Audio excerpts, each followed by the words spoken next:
about 10 days after 9/11, I went through the Pentagon and I saw Secretary Rumsfeld and Deputy Secretary Wolfowitz. I went downstairs just to say hello to some of the people on the Joint Staff who used to work for me. And one of the generals called me in. He said, "Sir, you got to come in. You got to come in and talk to me a second." I said, "Well, you're too busy." He said, "No."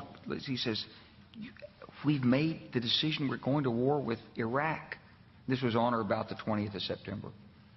I said, "We're going to war with Iraq. Why?" He said, "I don't know." He said, "I guess they don't know what else to do."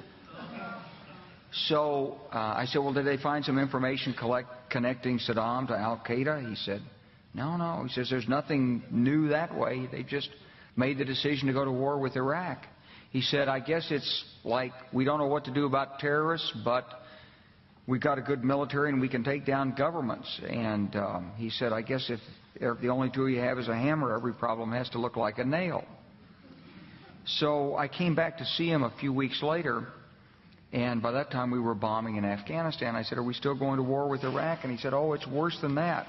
He said, he reached over on his desk, he picked up a piece of paper, and he said, I just got this down from upstairs," meaning the Secretary of Defense's office today, and he said, "This is a memo that describes how we're going to take out 7 countries in 5 years, starting with Iraq and then Syria, Lebanon, Libya, Somalia, Sudan, and finishing off Iran."